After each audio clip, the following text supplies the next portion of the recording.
Hello, folks. Jeffrey Daugherty, the Christian Whistleblower here. It's Friday, and I had this thing in my head that Fridays aren't good days to make videos because not many people tend to watch them. That's what was in my head. But last Friday, we had a smashing video with tons of views. So here we are on Friday again, and I have just some stunning stuff to talk about. I have to eat a little crow because it's a change in my perception, and that's the way it is when you continue to be a researcher and not just someone that backs up what you have already decided is true. As we continue to go through the Bible, and I've been mainly in the New Testament the last few years, 4 or 5 years, as we've been doing this, and just starting really with this series to get seriously into the Old Testament and going directly through the Old Testament, verse by verse, word by word, in the original Hebrew, has brought me to some new and rather stunning revelations, and we've been going through those. And today we want to look at another, what I consider to be an absolutely stunning revelation, and we're going to talk about the creation of demons. The creation of demons today on the Christian Whistleblower YouTube channel. Now, I want you to subscribe to this channel. We've had a nice spike in subscriptions. I was going to show you my graphs, but I don't think YouTube smiles too kindly on that, and there's already enough weird stuff going on with my channel, so I don't want to give YouTube any other reasons to craft chicanery. But all my graphs are like this. Bloop, they're all going straight up, which is very, very nice. And that's because you're watching. That's because you're liking. That's because you're subscribing. That's because you're recommending. And that's because more and more people are starting to see these videos organically because you're doing all those things. So keep doing them. And again, the books, I'm going to leave the books on sale for $1.99 because the response has been so great. I do want to get the books out there. $1.99 for all of the ebooks. Again, many people are just ordering the whole catalog of 10 books, and boom, we get them right out to you. Postage paid and free of charge, of course, because it's the internet, and we send them right out to you. I've got the link to my store in the box below. So let's look today, and you can also find me at jeffreydaugherty.com, christianwhistleblower.com, which are down right now for maintenance, but we'll be back wall to wall and treetop tall in no time at all. And at Unindoctrinate on Twitter, Jeff Daugherty Show on Facebook. So no reason not to be in contact unless you don't want to be, and I understand. So here we go. Let's talk about the creation of demons. I'm Jeffrey Daugherty, the Christian Whistleblower. All right, so let's talk about the creation of demons, but we've got to start with some background first, and we're continuing to talk about the creation of this physical age, this physical plane of which we are a part, this physical part, as we've talked about, that separates the dark and the light, and of course this analogous to the yellow area that you see there. That's what we're talking about, the creation of this physical place where we are doing what we do, where we're working out the resolution of our solution here, going up, going down. Here we are doing what we do, and this is what it's all about. Now let's look at the creation, and this all ties in. We have to look at this first. The Moad. This is Genesis 1:14, and the God said, "Let there be lights in the firmament of the sky, in the dividing place of day from night, and let them be for signs and seasons and days and years." So what we're talking about is the Elohim saying, let there be lights in the firmament of the sky. We're talking about the visible sky here, in the place that divides day from night. And again, we're talking about spiritual things, dividing day from night. And these are just physical expressions of spiritual things. So you don't just think about day like it is now and night like it's going to be in a few hours, but think day, night, light, day, dark, night. Think about it in the spiritual terms in which it is, of course, meant to be talked about. So it's the dividing of day from night. And these things, these moad they're called, and we're going to look at them in greater depth and in greater detail. They are to be for signs and for seasons and for days and for years. And the breakdown in the Hebrew is, let there be lights. That means light bearers. It means luminaries. So let there be lights, light bearers. Let there be luminaries that will help divide between the night and the day. So let there be light bearers. Let there be luminaries that are helping in the dividing of the ascension, in the dividing of the declension into night where no man can work, as we have seen. So let these moad, let these light bearers, let these luminaries help us that are involved in this going up or in this going down. And let them be for tokens, let them be for omens, let them be for signs, and let them be a divine presence in this appointed time, or of appointed times of the eternal age.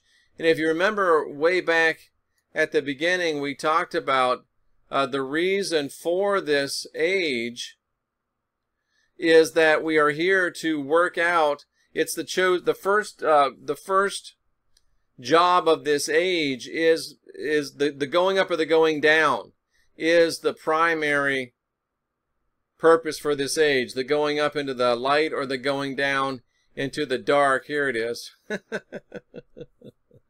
The evening and the morning were the first day. That's what the Hebrew says. The literal translation, that's what the King James says. The literal translation from Hebrew to English is, the becoming dark or the becoming light is the first purpose of this age. Our personal resolution of our respective spiritual destinies. This, the becoming dark, boom, boom, boom, or the becoming light. And there's a hidden implication in here. Becoming dark is something that automatically happens. That's why it's listed first. You will automatically become dark. You will automatically be sucked into this whirlpool and pulled down into dense darkness where no man can work, unless you decide to go on this becoming light. You will become dark unless you decide to become light. You may not like it, but it's right. You will become dark unless you choose to become light. So the becoming dark or becoming light is the first or the primary purpose of this age. And of course, when we tie that into what we're learning about the moad, they're token signs, they're the divine presence of this appointed time, of this age, and they're meant to be light bearers and luminaries to help in this division. Think of what we're saying.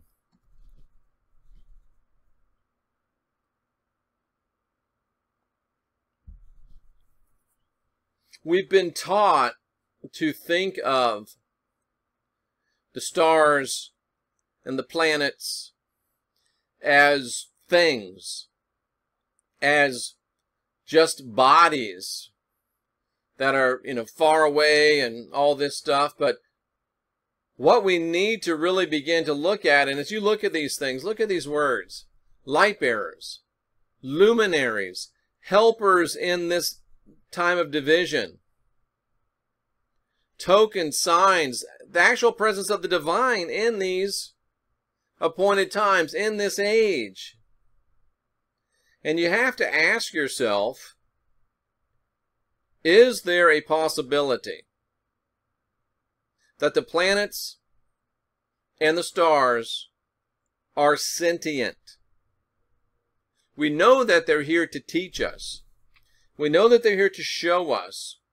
We know they're here to help guide us. We know that they're actually here at this appointed time in this age to help this dividing between.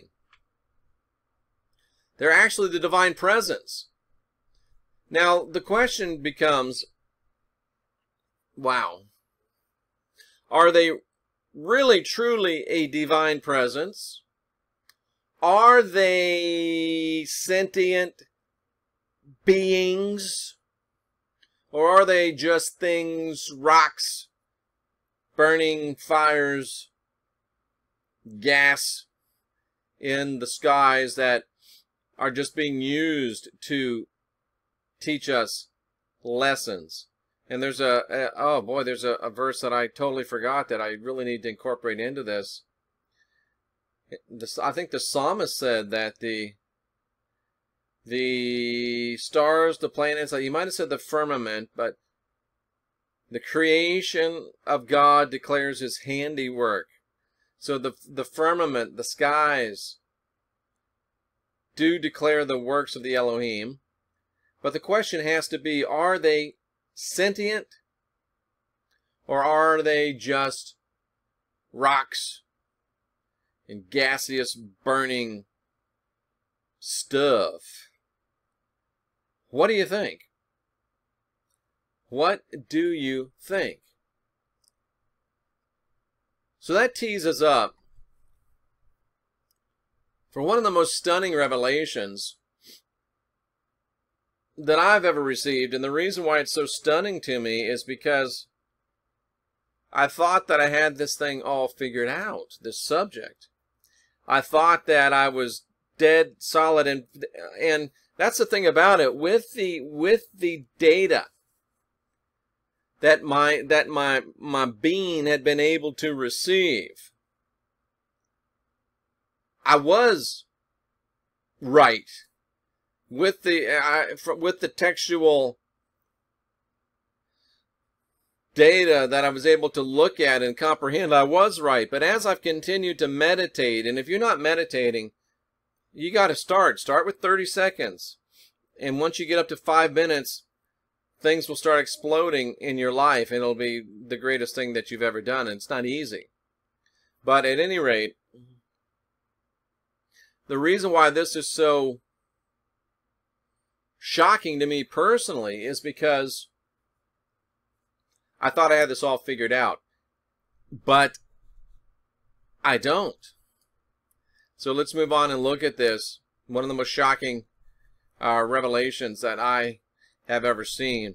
And God said, and that's important, we got to ask, who's this God? And God said, let the waters bring forth abundantly the moving creature that hath life, and flying things that may fly above the earth in the open firmament of the heavens. Now, it's very important to note that this takes place. Can I highlight this? Nah, not really. This takes place, this creation of these waters teeming forth with these moving creatures. This takes place right before the Elohim create the majestic serpents.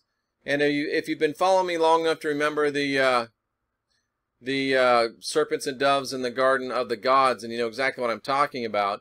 If you don't remember, the serpents and doves in the garden of the gods talks about how the Elohim created a humanoid serpentine, a humanoid reptilian race before they created modern man. And that's very clearly stated and taught in the book of Genesis, chapter 1.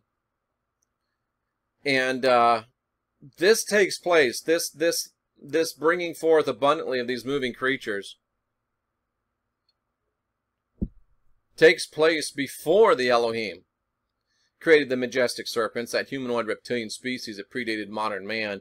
And I mean that's worth $1.99 right there to get that book, Serpents and Doves in the Garden of the Gods. And I just have finished up a second edition, so you get a super better deal. But anyway, let the waters bring forth abundantly these moving creatures. Literally, let the waters, see it's red, let the flood. Let the flood bring forth abundantly And we've already seen down here who's in charge of the flood. The Lord's in charge of the flood, not the Elohim. So it's the Lord out of his flood that's bringing forth abundantly these moving creatures. And that's a conundrum, because the Lord has been thrown out as an Elohim. And my perception was that as soon as he got thrown out, he lost all of his creative ability as an Elohim. But from this, and also something else that happens in a little bit later in the book, actually in chapter 2, we find that the Lord must have had some resilience. He must have had some creative essence or energy left in him, at least for a short time, because he was able to create these things. His next creation, he was able to create the physical, but he wasn't able to create the non-corporeal that we're looking at here. So it looks like, strictly from the scriptures, that the Lord was able to create these things, and he used up a lot of his juice, so that when he tried to create another thing, he tried to use his, the residue of his Elohimness, if you will, he wasn't able to complete the creation, which, it's another story, and that's in Serpents and Doves in the Garden of the Gods. So the Lord said, let the waters bring forth abundantly moving creatures that have life, that can fly above the earth in the open firmament of the heaven. And he said this, and he did this right before the Elohim created the majestic serpents, which was right before they created modern man. And of course, this is scripturally, so we don't know how much time was in between these two things, but this was created, and the Lord said, the rat bastard Yahweh, Jehovah, let my flood bring forth abundantly moving creatures that have life, that can fly in the earth, in the open firmament of the heaven. And what do you think the rat bastard Lord created? Huh? Again. Deep stuff. Definitely deep stuff going on here on the Christian Whistleblower channel today. And let's go ahead and move on and see what else we get into. And God said, let the waters, and the Lord said, let my flood, and the Lord said, from out of my flood, and the Lord said, from out of my flood, bring forth abundantly the moving creature.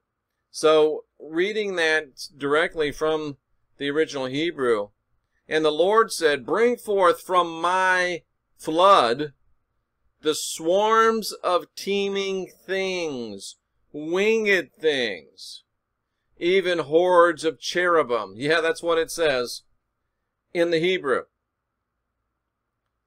And the Lord, rat bastard, Yahweh, Jehovah, fallen Elohim God, with some of the last of his Elohim, residual Elohim creative power, said, let my flood, and remember we talked about his flood, his waters, bring forth swarms of teeming things. Sounds yucky.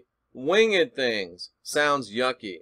Even hordes, and I know that's spelled wrong, H-O-R-D-E-S, right? That's how that should be. We'll correct that. Hordes of cherubim. You know what? It's going to drive me crazy if I don't correct it right now. Hordes. Now I can't even think about how to spell hordes, so we're just going to H-O-R-D-E-S. Oh my, that's what you call a little bit of, what's that called, OCD? There, H-O-R-D-E-S, alright. So, see, you've been involved in the production of the Christian Whistleblower show. So, bring forth swarms of teeming things, winged things, even hordes of cherubim.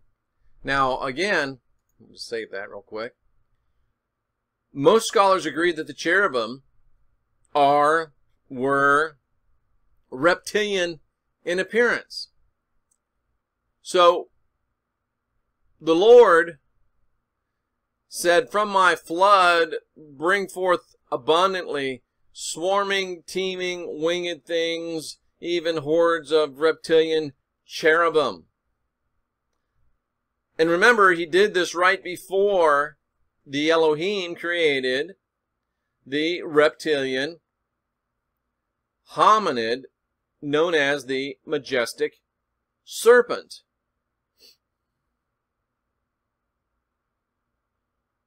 And this is kind of, I'm just looking at this stone here.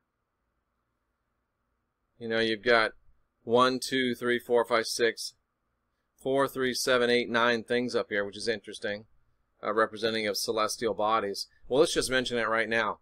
There's 9 things up here representative of celestial bodies, and of course that carries down into what we've long held to be 9 planets, whether you want to stick with Pluto or not. But 9 things, and if, as tradition says, and as there's a scripture that relates to it as well, if 1/3 of the angels or messengers fell,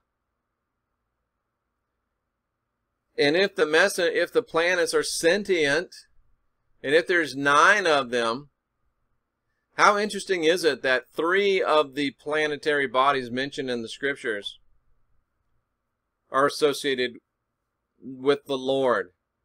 That being Saturn, that being Venus, and that being Uranus. How about that? Just something, we'll get into that much more later, but the book of Genesis appears to teach us that with his last remaining residual Elohim creative essence, the Lord created, and I spelled it right here, hordes of flying reptilian entities, swarming, teeming, winged reptilian cherubim entities. And of course these are replete, knowledge of these and indications of these, and these things actually being are actually replete in history. We have so many instances of these things. People are always talking about these things in the creation epics, and in the just even in their stories. So they are replete in human history. And it seems to me by its timing that it very likely, I'm trying to fight off a sneeze, that it very likely was a direct effort to beat the Elohim in their creation of the majestic serpents. So it indicates that Yahweh, Lord, rat bastard, Jehovah, fallen Elohim, knew the plan. And it's interesting to me that it also means that the Elohim decided to stick with the original plan. So they didn't let rat bastard Yahweh change the plan. Very, very interesting to me. Very, very interesting to me. And let's finish up this thought about the creation of the demons as we go through the last part of the broadcast. So the Lord said, "Out of my flood, let there come forth these teeming, winged, cherubic, reptilian entities. And let them be there before the majestic serpents and before man." Which might be very interesting. "And let them populate the open expanse of the firmament." That's the atmosphere. And this ties into and proves, and again, this is in Final Message of the Last Apostle. This is in Serpents and Doves in the Garden of the Gods. Again, I'm going to say it, $1.99 for any of those books in ebook form. The Lord is literally the prince of the powers of the air. The Lord is the creator of these powers of the air. So, of course, he is their prince. Now, think about this. This atmosphere, this expanse, this firmament.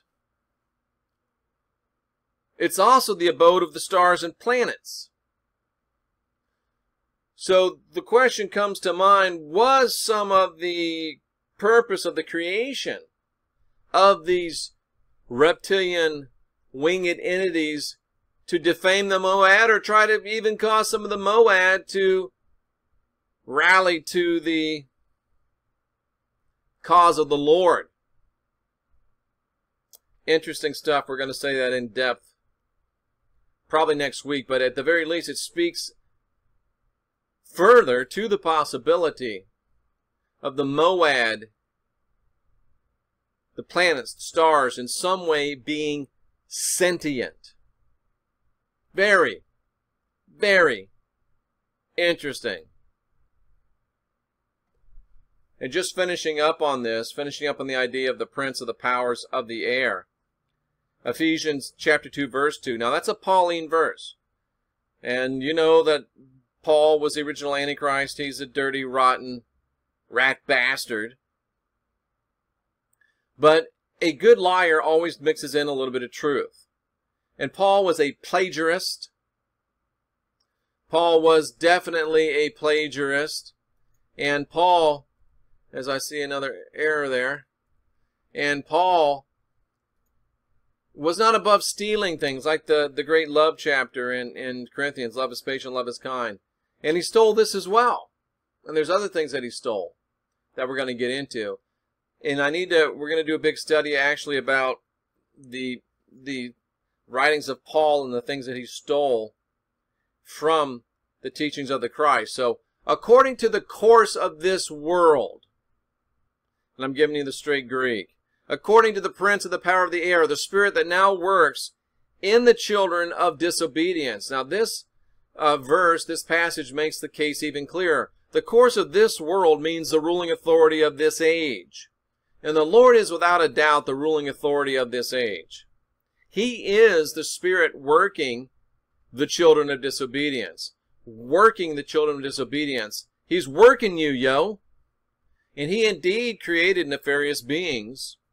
These winged, teeming, reptilian, cherubic creatures that are consistent with our concept of demons.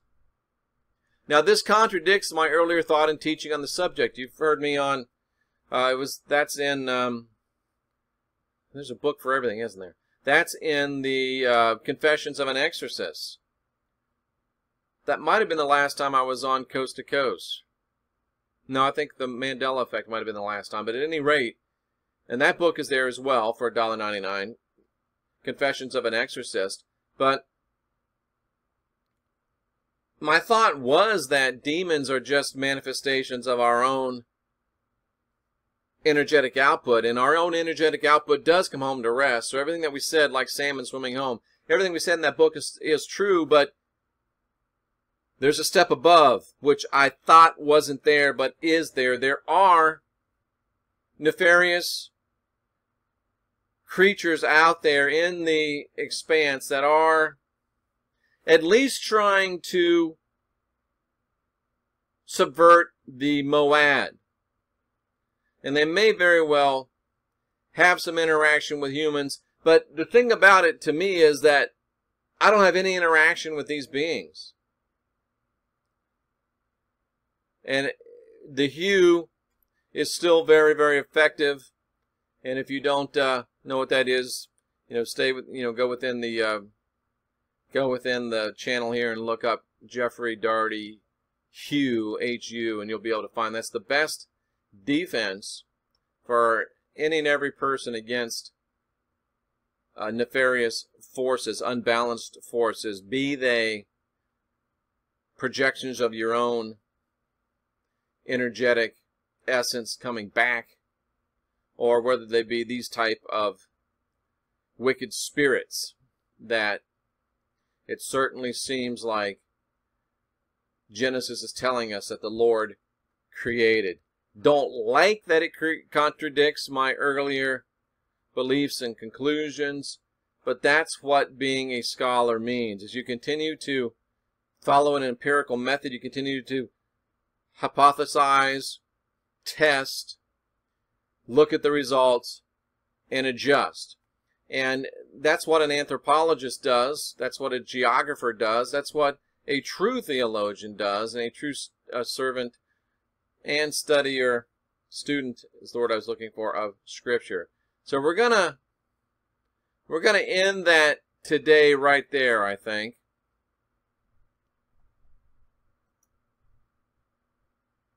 Yeah, I think we'll end that right there. And there's one of your majestic serpents. I want to say that's in Guatemala. But at any rate, let's ponder for a moment. Let's chat. Let's wrap this up. I'm Jeffrey Daugherty, the Christian Whistleblower. So, wow. It appears that Rat Bastard, Lord, Yahweh, Jehovah, fallen Elohim, with the last burst of the residual Elohim essence of creation that he had within himself, it looks like he did in fact create winged, teeming, reptilian things that do populate our atmosphere and the realms that the planets and the stars, the Moad themselves, do occupy. So we're left with a few questions. We're left with, are the Moads sentient?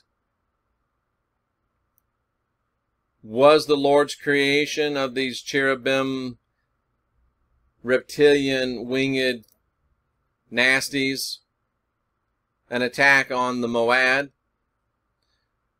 And how much interaction do we have with them? And from 30 years, over 30 years now of experience as an evangelist and as an exorcist, I can tell you with almost certainty that these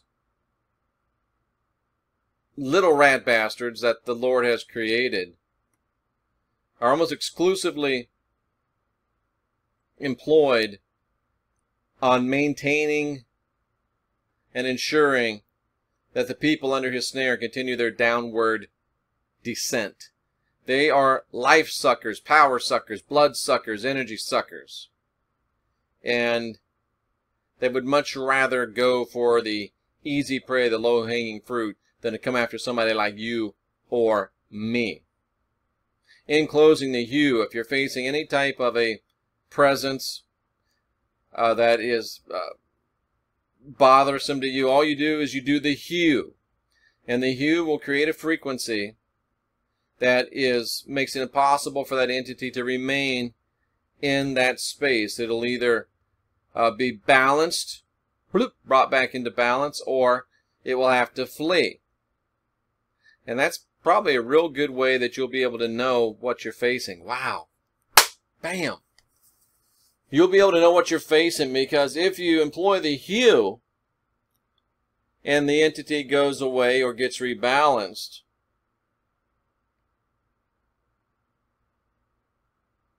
that may have been just your energetic projection that you're dealing with. If it continues to persist, it might be something else. But then again, these things that the Lord created will be affected by the hue as well. So interesting stuff. We've got a lot to ponder. But let me just say what the hue is, and I'll demonstrate it for you.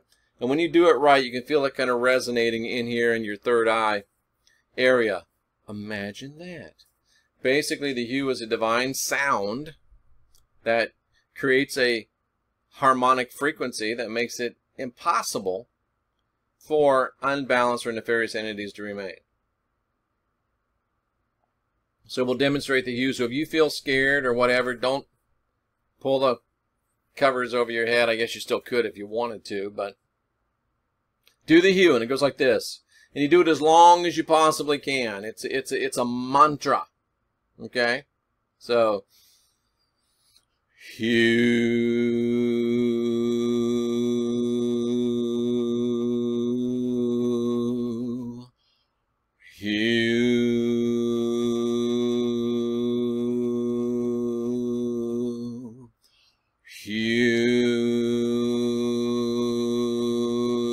feel it right up here. And if you have pets, they'll take a special notice of that noise. But yeah, you should feel it in there, and it kind of gives you a high. Very interesting. So there you have it. The creation of demons and what to do with them. What is this stuff? The creation of demons and what to do with them. Like, subscribe, share. Take advantage of the book sale because it's not going to last long. I'm Jeffrey Darty, the Christian Whistleblower. I know some of this is tough, but we're coming to you at the speed of light. We're helping you unwind your mind. And more than anything else, we're helping you unindoctrinate yourself.